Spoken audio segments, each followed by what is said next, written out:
चोलेन्डका विरुद्ध चाहिँ लागिरहेछ नि यिनीहरू चोलेन्द्र भन्दा 10 गुना खतरनाक मान्छे हुन् त्यो म पनि भन्छु हैन। जस्तो चोलेन्द्रले जति हानि गर्लान् नि त्यो भन्दा 10 गुना 100 गुना बढी हानि अर्को ग्याङबाट हुन्छ जो चोलेन्द्रको विरुद्धमा खडा हुन खोजिरहेछ।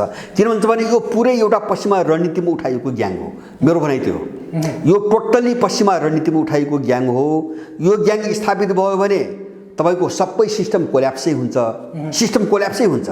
अनि बाँकी बजेको जो धङधङै छ नि सबै कोल्याप्स गर्ने र पुरै नाङ्गो नाच नेपालको नाङ्गो नाच न्यायाधीशको मुकुण्डो लगाएर हैन एउटा अपराधी गिरोहरुले देशभित्र नाङ्गो नाच चाहिँ तपाईको अब देखाउन सुरु गर्ने एउटा मिसनमा यो खेल भइराछ। अब यसपछि मलाई लाग्छ मेरो अनुमान छ उनमा यसमा सफल भयो भने शेरबहादुरको सरकार विघटन हुन्छ अल्पमतमा पर्छ। हेरिराख्न किन सबै खेलाका छन्।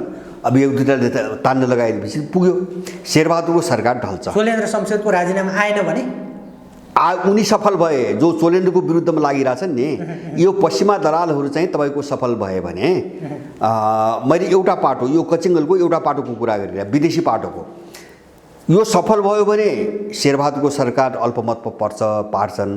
त्यो के कारणले पार्छन् हुन्छ भने संसद विघटन गराउने र चुनाव घोषणा गर्ने योजनामा अल्पमतमा पार्छन्। तर अर्को पाटो नि चोलेन्द्रले जसरी न्यायपालिकाको घाँटी मोड्ने काम गरे मैले यो टुङ्ग्याउँछु। मैले चोलेन्द्रलाई राम्रो भन्दैन। जस्तो चोलेन्द्र त यिनले ल्याएको हो नि चोलेन्द्र यिनलाई ल्याएको हो। अब शेरबहादुरलाई प्रधानमन्त्री बनाएको पनि त्यही चोलेन्द्रको इजाजले हो। चोलेन्द्र राम्रो मान्छे होइन। मैले भन्न खोजेको विदेशीले के गर्छ भन्छ भने जस्तो चोलेन्द्र पनि त्यही हाराहारीको मान्छे हो। त्यही प्रक्रियाबाट आएको मान्छे हो। त्यही घुसखोर हो। त्यही भ्रष्टाचारी हो हैन। तर के हुन्छ भने कसैका कमजोरीमाथि खेलिकन अर्को तत्त्वले चाहिँ तपाईको अर्को डरलाग्दो रणनीति अगाडि बढाउँछ। खेल्ने त चोलेन्द्रका कमजोरीमाथि हो। कमजोरी त उनले गरेका छन्। किन गरेका छन् कमजोरी भन्छ भने यिनै अनैतिक भ्रष्टाचारीहरूसँग साँठगाँठ गरेका प्रधान न्यायाधीश पाछ हैन। बाटो त त्यही हो।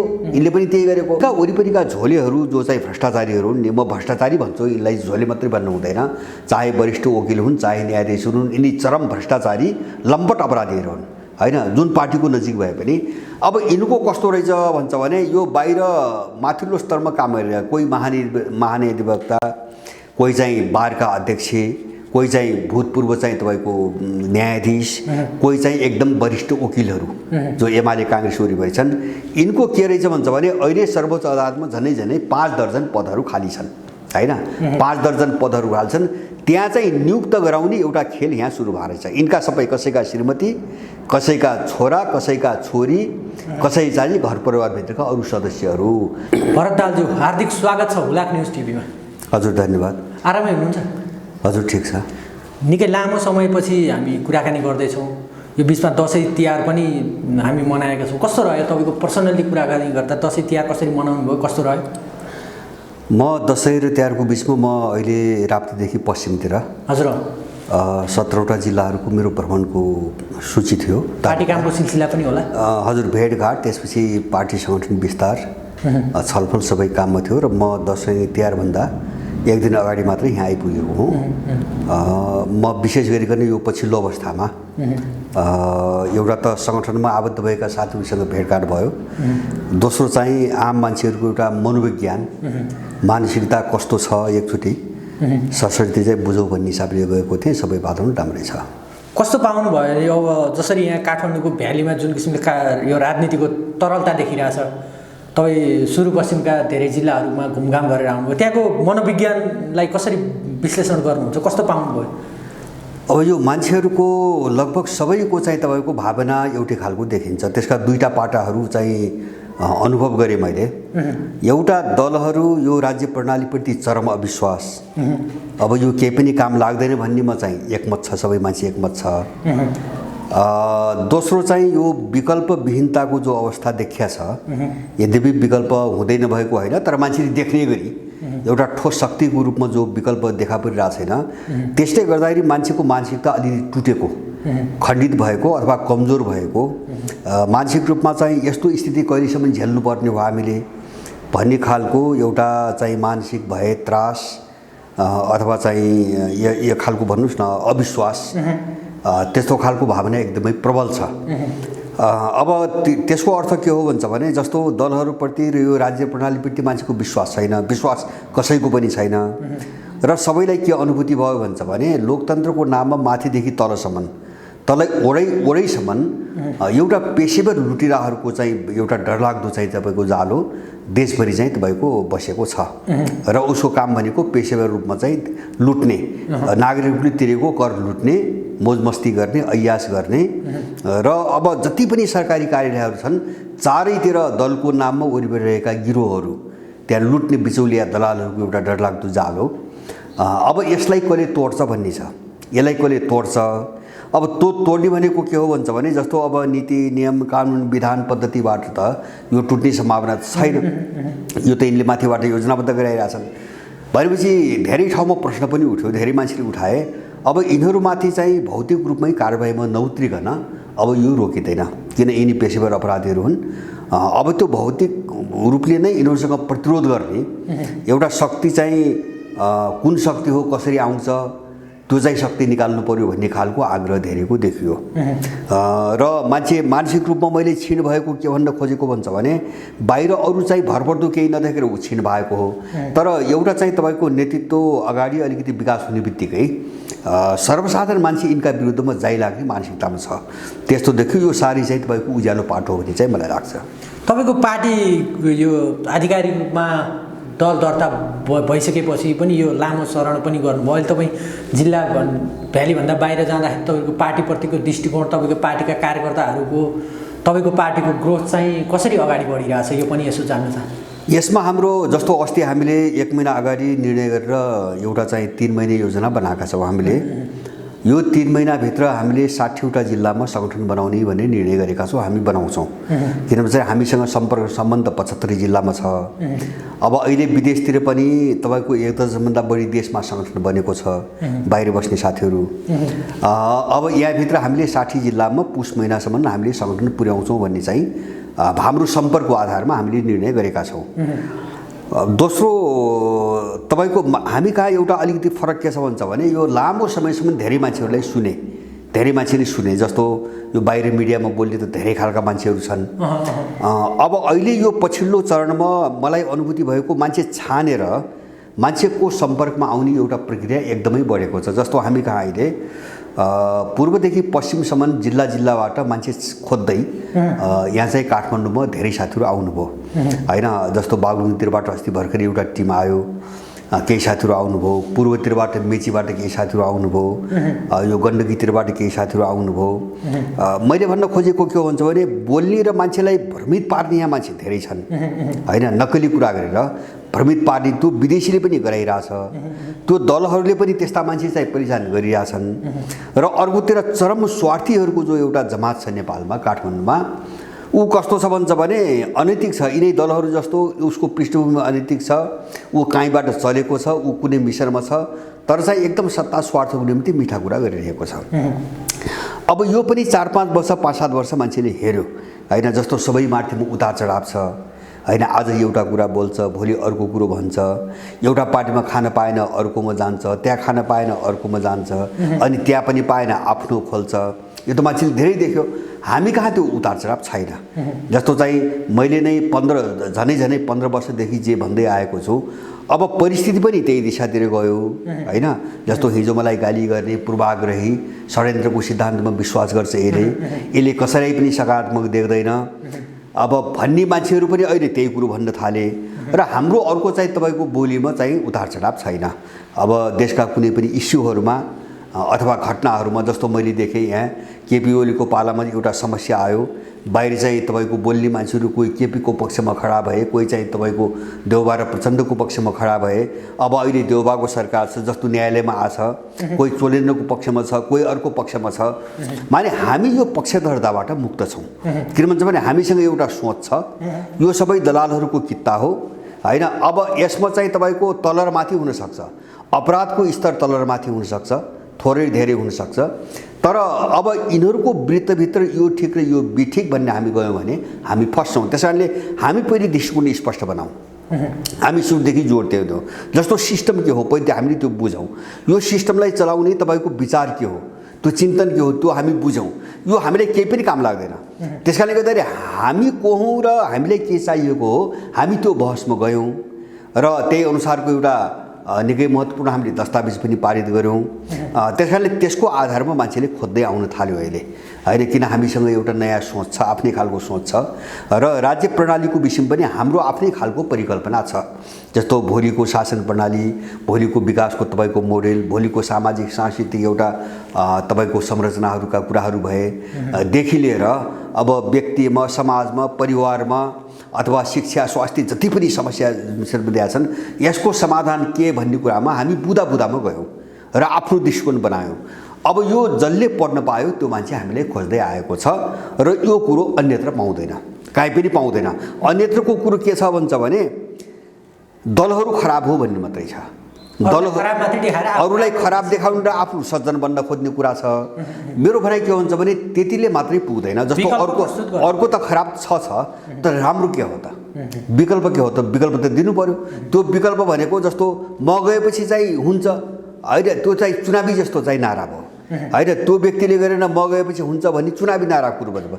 जस्तो ऊ गएर कसरी गर्छ त? जब सिस्टम त्यही छ, विचार त्यही छ, मेकानिजम त्यही छ, राज्य प्रणाली त्यही छ, अनि अर्को व्यक्ति गएर कसरी गर्छ भनेपछि यो सबै मान्छेले बुझ्दै गयो। अहिले बुझ्दै गएपछि अब हाम्रो पक्षमा वातावरण अत्यन्तै राम्रो छ, अत्यन्तै उत्साहवर्धक छ र मलाई लाग्छ, मेरो आत्मविश्वास 1-1.5 वर्षमा हामीले एउटा शक्तिशाली राजनीतिक शक्ति हामी निर्माण गर्छौँ र त्यो हाम्रो राजनीतिक शक्ति भनेको फेरि अब जस्तो चलन चल्तीमा मान्छेले बुझेको राजनीतिक कुरा गर्ने शक्ति मात्रै होइन, होइन? हामीले चाहिँ सर्वाङ्गीन दृष्टिकोण भनेका छौँ। सर्वाङ्गीन हाम्रो राजनीतिक, आर्थिक, सामाजिक, सांस्कृतिक, नैतिक, मनोवैज्ञानिक, होइन? अब सारा क्षेत्रमा जुन चाहिँ समस्या आयो यो समस्यालाई एउटा सर्वाङ्गीन कोणबाट समाधान कसरी खोज्ने सबै पाटोमा भन्ने चिजबाट गएको हुनाले मलाई लाग्छ यसको विकल्प छैन। यो बिस्तारै बिस्तारै मान्छेले बुझ्छ। अब नेपालको राजनीति अथवा नेपालमा यो अहिले जुन किसिमको विद्रोह भनौँ अथवा के भनौँ, न्यायपालिकाको जुन किसिमको समस्या देखिरहेछ, सर्वोच्च अदालतको प्रधान न्यायाधीशमाथि जुन किसिमको मोर्चाबन्दी भइरहेछ, जुन किसिमको समस्या देखिरहेछ न्यायपालिका क्षेत्रमा, होइन? निकै लामो इतिहास पनि छ हाम्रो न्यायपालिकाको इतिहास। नेपालका जति पनि स्थायी सरकार भनिने चिजहरू छन्, यहाँ जसरी ढल्दै एकपछि अर्को ढल्दै गयो त्यसैको श्रृङ्खला पनि भन्छन् कतिपयले अहिलेको न्यायालयको विवादलाई, होइन? तपाईँले चाहिँ कसरी हेरिरहनु भएको छ अहिले सर्वोच्च अदालतमा प्रधान न्यायाधीशको पक्ष विपक्षमा अथवा जुन कुराहरू उठिरहेछन्? तृणमूल पार्टीले तपाईँले व्यक्तिगत रूपमा यसलाई कसरी विश्लेषण गर्नुहुन्छ, कसरी हेरिराख्नु भएको छ? सर्वोच्चको विवादलाई, चोलेन्द्र शमशेरको राजीनामाका कुराहरूलाई चाहिँ तपाईँले कसरी हेरिराख्नु भएको छ?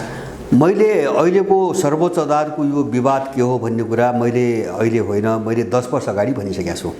मैले धेरै पटक पनि भने हाम्रो दस्तावेजमा त्यो एकदम बुदागत रूपमा व्याख्या गरेको छ, धेरै पहिले बनाएको दस्तावेज हो। मैले के भनेको छु भन्छ भने 2007 साल यता नेपाललाई असफल राज्य बनाउने वा नेपाललाई साम्प्रदायिकताको आडमा विघटन गर्ने, होइन? जुन विकल्पबाट हुन्छ त्यो धेरै खालका विकल्प जो विदेशीले बनायो त्यसको यो सबैभन्दा पछिल्लो कडी हो। जस्तो सिस्टम भङ्ग गर्ने रणनीति अन्तर्गतको यो सबैभन्दा पछिल्लो कडी हो। जस्तो उनीहरूले 2-4वटा क्षेत्रमाथि बडो चाहिँ सुझबुझ किसिमले आक्रमण गर्दै आए।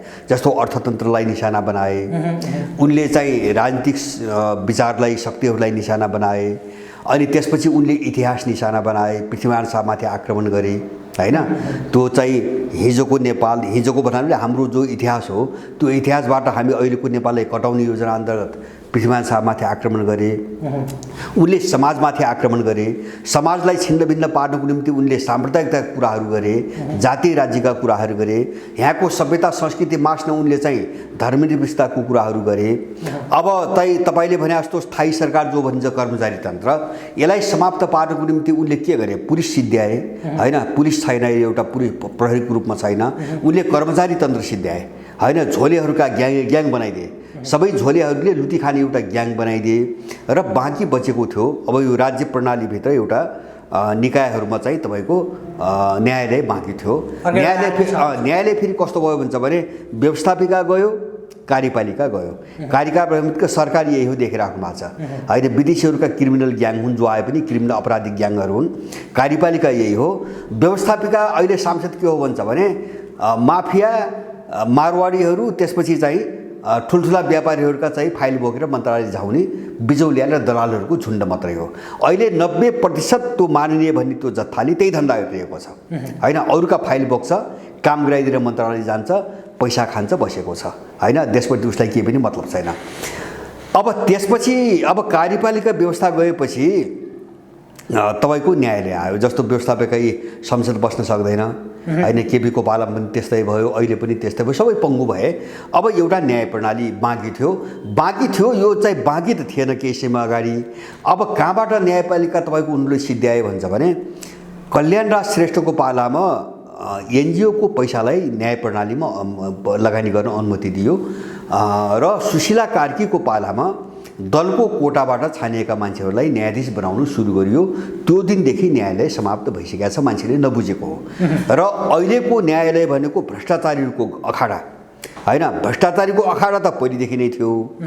थप त्यसमा अहिले के भयो भन्छ भने एनजिओको चाहिँ आवरणबाट विदेशीले परिचालन गरेका पालेका होइन र दलको कोटामा केही दलका आफ्ना मान्छेहरू आफन्तहरू, अब यिनीहरूको एउटा अपराधी झुन्डहरूको लुटी खाने जो लडाइँ हो नि, त्यो लडाइँको एउटा छाप देख्यो। यसमा दुईवटा पाटो देख्छु मैले। एउटा पाटो मैले भने नि जस्तो सबैतिर सबै सिस्टम फेल गरेपछि अब न्यायपालिका असफल पारिदिइसकेपछि त सबै सिद्धो, अब बाँकी केही पनि रहेन। कार्यपालिका गयो, व्यवस्थापिका गयो, न्यायपालिका गयो भने त गयो, सबै गयो। अब एउटा त्यो विदेशीहरूको त्यो निसारा छ, किन नेपाललाई चाहिँ पुरै कामै गर्न सक्ने गरेर टोटली म्यानेज उनीहरूले गर्ने योजनामा गइरहेछन्, किन उनका काम गराउनु पर्यो। जस्तो मैले सायद तपाईँसँग पनि भनेको थिएँ 72 सालपछि यिनले 12 बुँदे समझदारीमा जुन सोचबाट दलहरूलाई अगाडि बढाए नि, 72 सालको संविधान बन्दासम्म आइपुग्दाखेरि यिनका धेरै कुराहरू चाहिँ अब संविधानमा लेखिए, धेरै कुराहरू लेखेनन्, केही कुराहरू लेखेनन् होइन, जस्तो लेखेनन् अथवा त्यसपछि बन्ने कुनै पनि संसद सरकारले उनको काम गर्न सकेन होइन। जस्तो एमसीसी एउटा उदाहरण होइन, पर्दाभित्र त्यस्ता धेरै चिज छन् है, धेरै चिज छन्। एमसीसी एउटा उदाहरण, संसदबाट पनि पारित हुँदैन, दलहरूभित्र पनि सहमति हुँदैन, एउटै दलभित्र पनि सहमति हुँदैन, एउटा गत्यावरोधको स्थिति आयो। अनि उनले दलहरू तोड्न सुरु गरे, किन अब त्यो दलबाट निकासै नआएपछि उनले दल तोड्न सुरु गरे, सबै छिन्न भिन्न भयो। अनि त्यसपछि अब अहिले यो खेल मैले के बुझ्छु भन्छ भने अब दलहरूबाट पनि निकास नसकिने, संसदबाट पनि निकास नसकिने भएपछि यो सबै समाप्त पार्ने, यो सबै समाप्त के गरी पार्ने।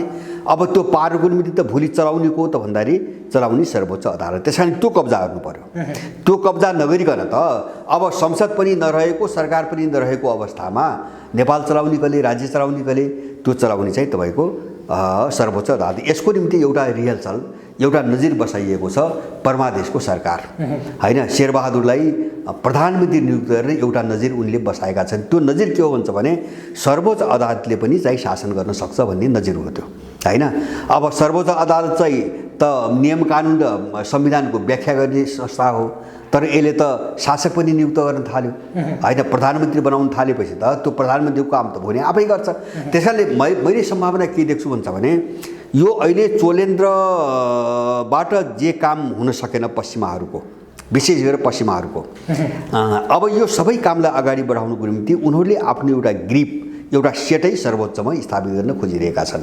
त्यो के कारणले खोजिरहेका छन् भन्छ भने अब यसपछि मलाई लाग्छ, मेरो अनुमान छ, उनमा यसमा सफल भयो भने शेरबहादुरको सरकार विघटन हुन्छ, अल्पमतमा पर्छ। हेरिराख्न, किन सबै खेलाका छन्। अब एक दुईवटा तान्न लगाएपछि पुग्यो, शेरबहादुरको सरकार ढल्छ। चोलेन्द्र शमशेरको राजीनामा आएन भने उनी सफल भए, जो चोलेन्द्रको विरुद्धमा लागिरहेछन् नि, यो पश्चिमा दलालहरू चाहिँ तपाईँको सफल भए भने मैले एउटा पाटो, यो कचिङ्गलको एउटा पाटोको कुरा गरिरहेँ, विदेशी पाटोको, यो सफल भयो भने शेरबहादुरको सरकार अल्पमतमा पार्छन्। त्यो के कारणले पार्छन् भन्छ भने संसद विघटन गराउने र चुनाव घोषणा गर्ने योजनामा अल्पमतमा पार्छन्। अल्पमतमा पारेपछि संसद विघटन हुने र चुनाव घोषणा हुने गर्नुको शेरबहादुरसँग विकल्प हुँदैन होइन, संसद पनि जान्छ, चुनाव पनि हुँदैन। अब त्यसपछि एउटा ठुलो चाहिँ भ्याकुम खडा पनि, रिक्तता, शून्यता खडा भयो होइन। जस्तो व्यवस्थापिका पनि छैन, अब कार्यपालिका पनि छैन, चुनाव घोषणा गरेपछि त अब त्यो काम चलाउ भयो, कार्यपालिका पनि छैन भनेपछि अब बाँकी अब चुनाव पनि तपाईँको हुँदैन होइन। अब चुनावको अगाडि चाहिँ हत्या हिंसा सुरु गर्छन् यिनीहरू, चुनाव हुन नदिनुको निम्ति हत्या हिंसा सुरु गर्छन्। अनि त्यो अवस्थामा चाहिँ राज्य चलाउने कसले त भन्दाखेरि सर्वोच्च अदालत, लडाइँ त्यहाँ भइरहेको छ। त्यस कारणले एमसीसी लगायतका सम्पूर्ण जति पनि यिनका अदृश्य एजेन्डाहरू छन् नि, त्यो सबै चिजको कार्यान्वयन त्यही सर्वोच्च अदालतबाट गराउने किन अरू निकाय काम लागेनन्, काम गर्न सकेनन्। मैले सुरुमै भने नि दलहरूबाट पनि भएन, सरकारबाट पनि भएन, संसदबाट पनि भएन भनेपछि अब सर्वोच्च अदालतबाट एकहोरो रूपमा अरू कुनै नरहेपछि उसलाई काम गर्ने बाटो खोल्यो। त्यो लग्नको निम्ति यिनले सर्वोच्चलाई निशाना बनाए। यो सिस्टम भङ्ग गर्ने एउटा चाहिँ उनको रणनीति हो। अब त्यसपछि अब यिनको स्वार्थ के त? जस्तो यो मैले देख्छु यो विरोधमा केही मान्छेहरू ठ्याक्कै विदेशी मिसनमा संलग्न नभएका मान्छेहरू पनि केही देखिन्छन् हैन। अब उनका आफ्ना आफ्ना चाहिँ अब विषयवस्तु होलान्, झगडा होलान्, त्यहाँभित्र गुट बहुटहरू होलान् न्यायालयभित्र। अब मैले हिजो अस्तिदेखि केही वकिलहरूसँग केही अब मैले चिनेका केही पूर्व न्यायाधीशहरू छलफल गरेँ। अहिले बडो बहुरङ्गी मान्छेहरू चोलेन्द्रको विरुद्धमा एक ठाउँमा छन्।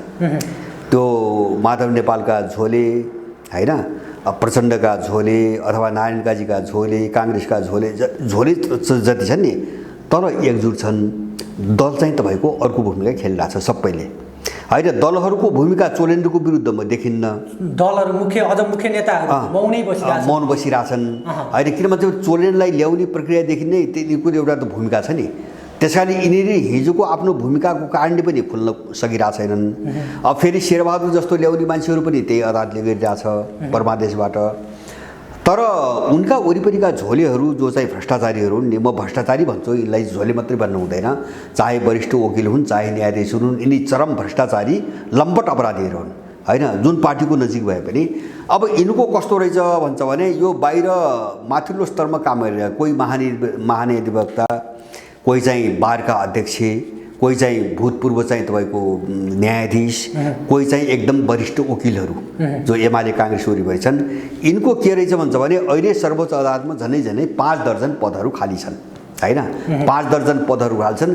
त्यहाँ चाहिँ नियुक्त गराउने एउटा खेल यहाँ सुरु भएको रहेछ। यिनका सबै कसैका श्रीमती, कसैका छोरा, कसैका छोरी, कसै चाहिँ घर परिवारभित्रका अरू सदस्यहरू। अब यिनलाई सबै त्यो न्यायाधीशको कोटामा लैजानको निम्ति अब यो नौटङ्की भइरहेछ यहाँ हैन। जस्तो यिनको सबैको सर्वसम्मतिदेखि नै मूल कारण त्यो हो। एउटा त्यहाँ तगारो थिए हजुर शमशेर हो, चोलेन्द्रलाई हटाएर जुन चाहिँ एउटा मोर्चाबन्दी गरिरहेछ नि, त्यो सेट आयो भने चाहिँ अब चोलेन्द्रको विरुद्धमा रहने जति छन् यिनका नातेदार र घर परिवारका मान्छेलाई सबै न्यायाधीश बनाउने एउटा लिस्ट बनेको रहेछ।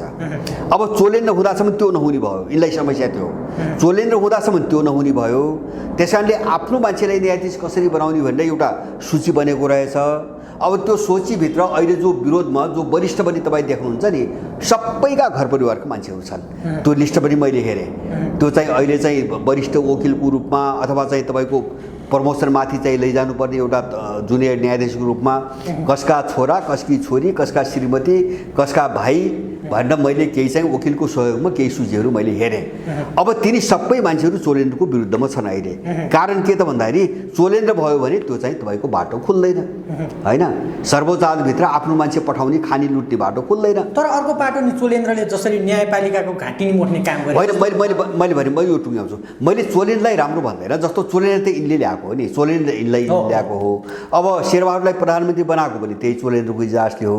चोलेन्द्र राम्रो मान्छे होइन। मैले भन्न खोजेको विदेशीले के गर्छ भन्छ भने जस्तो चोलेन्द्र पनि त्यही हाराहारीको मान्छे हो, त्यही प्रक्रियाबाट आएको मान्छे हो, त्यही घुसखोर हो, त्यही भ्रष्टाचारी हो होइन। तर के हुन्छ भने कसैका कमजोरीमाथि खेलिकन अर्को तत्त्वले चाहिँ तपाईँको अर्को डरलाग्दो रणनीति अगाडि बढाउँछ। खेल्ने त चोलेन्द्रका कमजोरीमाथि हो। कमजोरी त उनले गरेका छन्। किन गरेका छन् कमजोरी भन्छ भने यिनै अनैतिक भ्रष्टाचारीहरूसँग साँठगाँठ गरेका प्रधान न्यायाधीश भएको छ होइन। बाटो त त्यही हो, यिनले पनि त्यही गरेको हो। त्यो कमजोरीमाथि अब अहिले किन अर्को तत्त्व खुल्यो त भन्दाखेरि अर्को त्योभन्दा ठुलो योजना अगाडि बढाउनु पर्ने भयो, बाटो खुलेन हैन।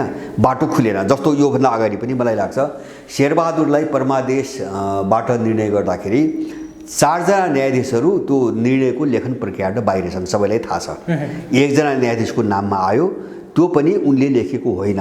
मैले पाएको भरपर्दो सूचना उनले लेखेको होइन, त्यो लेख्ने बाहिर अर्को तत्त्व छ जुन तत्त्व अहिले चोलेन्द्रका विरुद्धमा खडा भइरहेछ। उसले लेखेको फैसला हो हैन। उसले लेखेको फैसला हो। एउटा न्यायाधीशको नामबाट चाहिँ तपाईँको लेखियो। अब त्यो दबाब माने त्यो फैसला गर्नै पर्छ भन्ने जो दबाब थियो नि, त्यसलाई ठेक्न नसक्नेहरू चाहिँ त्यो लेखन प्रक्रियाबाट अलग बसे 4 जना न्यायाधीशहरू। त्यो दबाबलाई थ्याक्न पनि सकेनन् हैन। अब सबै निर्णय बाहिरबाट लेखेर आएको छ त्यो पनि यिनलाई थाहा छ, त्यसको विरुद्धमा उभिन पनि सकेनन्। अब यो प्रक्रियामा त चोलेन्द्र त संलग्न भएको मान्छे हो नि त, चोलेन्द्र कसरी गतिलो हुन्छ? मैले त्यो भन्न खोजेको होइन। मैले चोलेन्द्र इमान्दार हुन्थे भने त उनलाई उनको इजलासबाट परमादेश जारी गराउँदाखेरि जुन तत्त्वले गरायो त्यसको विरुद्धमा उभिनु पर्थ्यो नि। त्यो त उभिनन्। उन त आफ्नै पद प्रतिष्ठामा गए हैन, आफ्नै जागिरको उसमा गए। यत्रो ठुलो षड्यन्त्र न्यायपालिकाभित्र भइरहेछ हैन। खै चोलेन्द्रले चाहिँ अदालतभित्र चाहिँ एनजिओ प्रवेश गरेको उसको लगानी नीति नै न्यायिक नीति नै उसले बनाउन थालेको त्यो विरुद्धमा चोलेन्द्र बोले त मैले सुन्दैन हैन। जस्तो दलका झोलेहरूको कोटाबाट चाहिँ न्यायाधीशहरू नियुक्त भइरहेछन् त्यसको विरुद्धमा चोलेन्द्र बोले त सुनिन्न। माने अन्तर होइन, मात्रामा बाहेक अन्तर होइन। तर मैले भन्न खोजेको जस्तो विदेशीले के गर्छ अथवा चाहिँ माफियाले के गर्छ भन्छ भने आफैले प्रयोग गरेका मान्छेहरू कसैका लुप होल पत्ता लगाएर कमजोरी पत्ता लगाएर अर्कोबाट चाहिँ डरलाग्दो खेल अगाडि बढाउँछ, भएको त्यति मात्रै हो अहिले हैन। यो कथा कस्तो हो भन्छ भने सर्वोच्चको कथा हामीले युद्धकाल हेऱ्यौँ नि त 10 वर्ष युद्धकालमा सेनाको, माओवादीको, एमालेको, काङ्ग्रेसको सबै लिडरसिप एक ठाउँमा छ, मारेको छ जनता हैन। अब किन एक ठाउँमा छ मैले भनेको खोजेको हुन्छ भने यिनको नेतृत्व तहको मान्छे कसैले मारेन, सबैले मारे तल्लो तहका जनता। सेनाका सिपाही मारे, पुलिसका सिपाही मारे, माओवादीका तल गाउँघरका मान्छे मारे, काङ्ग्रेस एमालेका गाउँघरका मान्छे मारे। यो त हामीले देख्यौँ। अनि सबैले सफा पारेपछि अब विदेशीहरूले सबैलाई परिचालन गरेरलाई बारबुदीमा लगेर एक ठाउँमा जोडे हैन। यो त हामी त हेरिरहेछौँ नि। यही हो, यो एउटा बार्गेनिङमा गएर अब एउटा महत्त्वपूर्ण बार्गेनिङमा गएर टुकिन्छ। अब टसल त छ, जस्तो एउटालाई पश्चिमा शक्तिले बोकेर यत्रो आक्रमण गरेपछि अब चोलेन्द्रको पछि पनि अर्को शक्ति लाग्यो होला हैन, अर्को शक्तिले पनि उनलाई आड दिएको होला हैन, नदिने कुरा पनि भएन, लडाइँ नै हो। त्यसैले कसको हात, जस्तो सर्वोच्च अदालत कसले कब्जा गर्ने भन्ने हो हैन। न्यायको कुरो केही पनि छैन, यो सबै भ्रम हो। जस्तो चोलेन्द्रले अन्यायपूर्वक काम गरे, कसले न्यायपूर्वक काम गरेको थियो? जसले चोलेन्द्रले असंवैधानिक गैरकानुनी काम गर्यो भनिरहेछन् नि, तिनले योभन्दा अगाडि चाहिँ संवैधानिक र कानुनी काम भएको थियो भन्न सक्छन्? त्यो त भन्न सक्नु पर्यो नि। अनि जो बोलिरहेछन् तिनी भ्रष्टाचारबाट मुक्त छन्, तिनको सम्पत्ति कहाँबाट आउँछ त्यो देखाउनु पर्दैन हैन। कति खाए? मैले नै अहिले 50 जना यस्ता चाहिँ तपाईँको शिकार भएका मान्छेहरू मैले बाहिर निकाल्न सक्छु। मसँग आए धेरै मान्छेहरू, न्यायाधीशहरूले पैसाको भरमा यस्तो अपराध गरेका छन्, फैसला गरेका छन्। अब अहिले तपाईँको कुनै समस्या पर्यो जानुस्, पैसा छ न्याय पाउनुभयो, तपाईँ पीडित हुनुहुन्छ, पैसा छ, पीडित भएर पनि तपाईँ खुवाउने पैसा छ, तपाईँ न्याय पाउनुभयो। छैन भने तपाईँ त्यो के कस्तो हुँदो रहेछ भन्छ भने अहिलेको त कस्तो स्थिति भन्छ भने तपाईँ अन्यायमा पर्नुभयो, त्यो केस कहाँ पुलिस कहाँ लग्ने, त्यो अदालतमा लग्ने भनेको त के रहेछ अहिले भन्छ भने उसलाई खानी बाटो खोलिदिने। अनि उनीहरूले पुलिस र त्यो न्यायाधीशहरूले खोजी चाहिँ त्यो अपराधी अर्को अन्यायी हुन्छ नि त्यसलाई समझ्छन् र मोटो रकम असुल्छन्। अहिले हुने फैसला त्यही हो हैन, न्याय परिणाममा हुने फैसला हो। यसमा अन्तर केही पनि होइन। त्यो चोलेन्द्र अर्को गैल चोलेन्द्रको चाहिँ सवालै होइन। यो झुट मान्छेलाई गुमराहमा यो एउटा के हो भन्छ भने यो चाहिँ यिनको बहस आम नेपाली जब एउटा नयाँ विकल्पको खोजीतिर लाग्यो, मैले सुरुमा भने नि, अब यो राज्य प्रणालीले यो सिस्टम कामै लाग्दैन भन्ने निष्कर्षमा जो पुग्यो, यसबाट मान्छेको ध्यान डाइभर्ट गर्नुको निम्ति यस्ता मुद्दाहरू उछालेर आफ्नो वरिपरि घुमाउने कोसिस यिनले पहिलेदेखि गर्दै आछन् हैन। जस्तो अब चोलेन्द्र शमशेरको अघि तपाईँले चोलेन्द्र शमशेरको विरुद्धमा लागेको एउटा अभियानको जसरी तपाईँले त्यसलाई परिभाषित गर्नुभयो, जसरी भन्नुभयो, चोलेन्द्र शमशेरको पक्षमा पनि जुन किसिमको एउटा तब्का देखिरहेछ, अलिकति यो व्यवस्थाको विरुद्ध जो आवाजहरू उठाउँथे तिनीहरू, अनि पूर्व एमाले केपी शर्मा ओलीसँग त उहाँको अलिकति संवैधानिक निकायहरूमा उहाँले भागभण्डा गरे हुनाले उहाँलाई त्यसको स्वार्थ होला, अलिकति यो लोकतन्त्र गणतन्त्र अहिलेको जुन व्यवस्था छ त्यसको विरुद्धमा बोल्ने व्यक्तिहरू अहिले चोलेन्द्र शमशेरको पक्षमा जानेर वा नजानेर जसरी लागिरहेछन् त्यसलाई चाहिँ कसरी बुझ्ने खासमा? होइन, त्यसको उनको एउटा कोणबाट त्यो चाहिँ तपाईँको जायज हो भन्ने लाग्छ मलाई तुलनात्मक रूपमा। जस्तो मेरो पनि के हो भन्छ भने अब म चोलेन्द्र ठिक र अर्को बेठिक अथवा अर्को ठिक र चोलेन्द्र ठिक म त्यो चाहिँ भन्न सक्दिनँ, म कहिले पनि भन्दिनँ त्यो। तर यो चाहिँ तपाईँको लडममा जो चोलेन्द्रका विरुद्ध चाहिँ लागिरहेछ नि, यिनीहरू चोलेन्द्रभन्दा 10 गुणा खतरनाक मान्छे हुन्, त्यो म पनि भन्छु हैन। जस्तो चोलेन्द्रले जति हानि गर्लान् नि त्योभन्दा 10 गुणा 100 गुणा बढी हानि अर्को ग्याङबाट हुन्छ जो चोलेन्द्रको विरुद्धमा खडा हुन खोजिरहेछ। किन भन्छ भने यो पुरै एउटा पश्चिमा रणनीतिमा उठाइएको ग्याङ हो, मेरो भनाइ त्यो हो यो टोटल्ली पश्चिमा रणनीतिमा उठाइएको ग्याङ हो। यो ग्याङ स्थापित भयो भने तपाईँको सबै सिस्टम कोल्याप्सै हुन्छ, सिस्टम कोल्याप्सै हुन्छ। होइन बाँकी बजेको जो धङधङै छ नि सबै कोल्याप्स गर्ने र पुरै नाङ्गो नाच, नेपालको नाङ्गो नाच न्यायाधीशको मुकुन्डो लगाएर होइन एउटा अपराधी गिरोहहरूले देशभित्र नाङ्गो नाच चाहिँ तपाईँको अब देखाउन सुरु गर्ने एउटा मिसनमा यो खेल भइरहेछ। त्यस कारणले चोलेन्द्र रहेको अवस्था भन्दा उनीहरू आउँदाको अवस्था अझ डरलाग्दो हुन्छ। हो त्यो कोणबाट जसले बोलिरहेछन् त्यो चाहिँ ठिक हो तुलनाको कोणबाट होइन। तर चोलेन्द्र एकदम पवित्र इमान्दार हुन्, उनले न्याय प्रणालीमा राम्रो काम गरिरहेको थिए होइन भन्ने कुरा चाहिँ गलत हो। त्यो बहस गर्नेहरू गलत हुन्। तर यति बेला चाहिँ तपाईँको चोलेन्द्रको विरुद्धमा जो छन् उनलाई चाहिँ कहाँ थाप्नु हुँदैन भन्ने जो चाहिँ अलिक बुझेर, किन हामीले त राजनीतिक गेम के हो त्यो हेरेर नै बोल्नु पऱ्यो। जस्तो को व्यक्तिको हाम्रो एउटा बाध्यता कस्तो हुन्छ भने जस्तो आफू नै निर्णायक नभएको अवस्थामा, जस्तो हामी जस्ता मान्छेहरू चाहिँ अब निर्णायक अवस्थामा छैनौँ, नभएको अवस्थामा चाहिँ जो खराब छ त्यहाँभित्रको जो द्वन्द्व हुन्छ नि त्यो द्वन्द्वमा को कम खराब हो भन्ने चिज त हामीले पनि हेर्नु पऱ्यो। तुलना गर्दाखेरि हामीले पनि हेर्नु पऱ्यो। त्यो तुलनाको कुरा मात्रै हो। एउटा झन् खतरनाक शक्ति अगाडि आउन नपाओस् भन्ने तुलनाको कुरा मात्रै हो। त्यस कारणले गर्दाखेरि चोलेन्द्रको विरुद्धमा चाहिँ जो लागिरहेछन् तिनको अहिले निन्दा नै गर्नुपर्छ। तिनी सारा पश्चिमाले पालेका एनजिओले पालेका एकदम पेशेवर भ्रष्टाचारीहरूको झुन्ड हो त्यो। त्यो चोलेन्द्रभन्दा सज्जन मान्छे होइनन्। मैले भन्न खोजेको यति हो। जो चाहिँ न्याय र नीतिका बकवास गरिरहेका छन् नि होइन, हिजो चाहिँ तिनै मान्छेहरू कोही महानिर्वाचित भएका छन्, कोही बारका अध्यक्ष भएका छन्, कोही न्यायाधीश भएका छन्। तिनले के गरे त हिजो त्यो भन्नु पर्दैन। तिनले हिजो के गरे? तिनले संवैधानिक कानुन र नैतिक चाहिँ आचरण देखाएका थिए। तिनको सम्पत्ति कहाँबाट आएको छ, यो खरबौँको अरबौँको सम्पत्ति, त्यो भन्नु पर्दैन। भने यो मान्छेलाई बेकुफ बनाउने एउटा तरिका हो। यसबाट एकदम सजग हुनुपर्छ भन्ने मेरो कुरा छ। त्यो पक्ष विपक्षको लडाइँमा जुन किसिमको अहिले निर्णायक बिन्दुमा पुगिरहेछ लगभग यो अब चोलेन्द्र शमशेर त्यहाँ कायम रहने अथवा राजीनामा दिएर त्यहाँबाट बहिर्गमन हुने भन्ने एउटा निर्णायक बिन्दुमा बार एसोसिएसनले नि त्यो आन्दोलनको घोषणा त्यत्तिकै रूपमा गरिरहेछ। चोलेन्द्र शमशेरको बहिर्गमन भयो भने चाहिँ तपाईँले अघि के हुन्छ भनिहाल्नुभयो, भएन भने के हुन्छ? होइन भएन भने पनि मानि देशको यो स्थितिमा सुधार हुँदैन। यसमा केही चाहिँ तपाईँको राम्रो चिज आउला भन्ने मैले त्यो आशा गरिरहेको छैन। जस्तो भयो के हुन्छ भन्छ भने भएपछि अब जस्तो अहिले भयो भने जस्तो यिनले त सडकबाट राजीनामा मागिरहेका छन्, त्यो त नजिर त बन्छ होइन। भोलि सबैको हकमा त्यो जान्छ। अब भनेपछि अब चोलेन्द्र गएपछि अब भोलिको चाहिँ परिस्थितिमा संविधानले पनि काम नगर्ने भयो, कानुनले पनि काम नगर्ने भयो। जस्तो सर्वोच्चको न्यायाधीशले प्रधानमन्त्री बनाउन सक्दो रहेछ एउटा नजिर होइन, अथवा चाहिँ दोस्रो नजिर सडकबाट चाहिँ तपाईँको प्रधान न्यायाधीशको राजीनामा गराउन सकिने रहेछ दोस्रो नजिर। यिनले बिस्तारै नजिर बसाल्दैछन् होइन। यही नजिर भोलि समात्ने हो निर्णायक मोडमा। किन हिजो यसो भएको थियो अहिले किन हुँदैन? त्यस कारणले गर्दाखेरि मैले भने सुरुमै भने नि यो सिस्टमलाई फेल गरिदिने र नजिरको नाममा चाहिँ तपाईँको जो मान्छे स्थापित गरिन्छ नि त्यसको स्वेच्छाचारिताबाट मनपरी निर्णयहरू गराउने एउटा उनले पृष्ठभूमि तयार पार्न खोजिरहेछन् अहिले होइन। जस्तो चाहिँ यो पृष्ठभूमि कस्तो हो भन्छ भने जस्तो हिजो संहिता किन लेख्यो होइन, संहिता किन लेख्यो भन्छ भने यद्यपि त्यसमा आत्मनिर्णयको अधिकार जोड्ने र नेपाललाई चाहिँ टुक्रा टुक्रा बनाएर जातीय राज्यहरूको उसमा लैजाने त्यो सोचबाट संहिता आएको हो। उनी असफल भएर यो सङ्कट आएकै त्यही कारणले हो।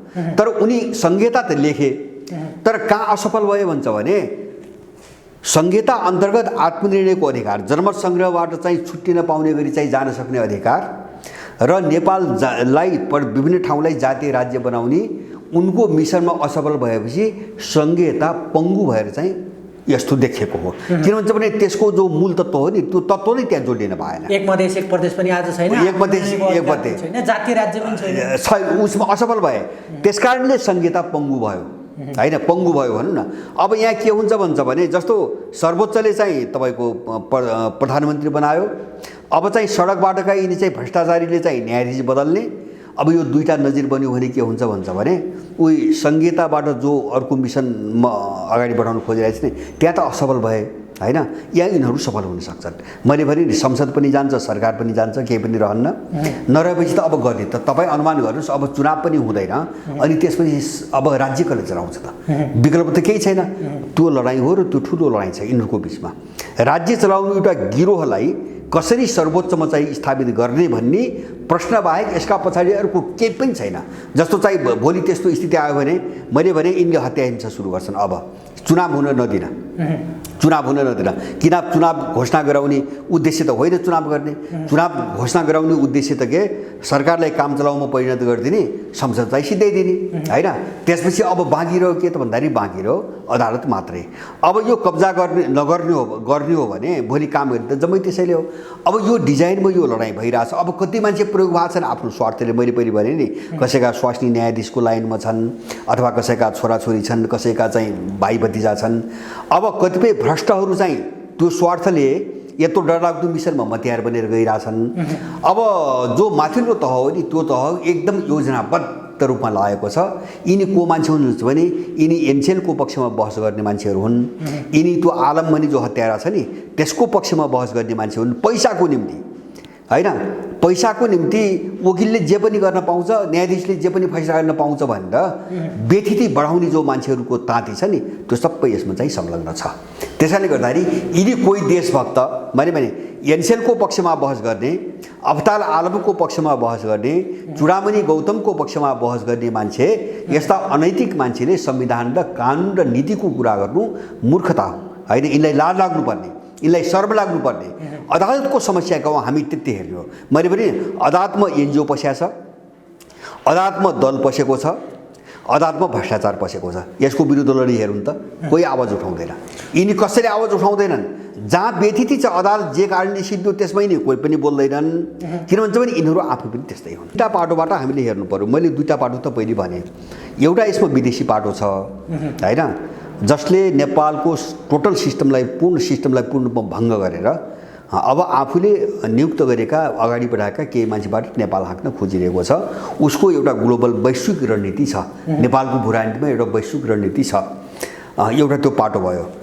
दोस्रो पाटो मैले भने नि तपाईँको केही स्वार्थी अवसरवादी भ्रष्टाचारीहरू चाहिँ आफन्तहरूलाई आफ्ना मान्छेलाई त्यहाँ न्यायाधीशमा चाहिँ तपाईँको लैजानुपर्ने छ, मनोनित गर्नुपर्ने छ होइन। धेरै पदहरू खाली छन्। तेस्रो तपाईँले भनेको यहाँ केही चाहिँ तपाईँको सौदाबाजी भइरहेको छ। त्यो एउटा एक खालको यो दबाब पनि हो। एक खाल मैले भने नि सुरुमै मैले भनेको थिएँ यो सौदाबाजीबाट पनि टुङ्गिन सक्छ।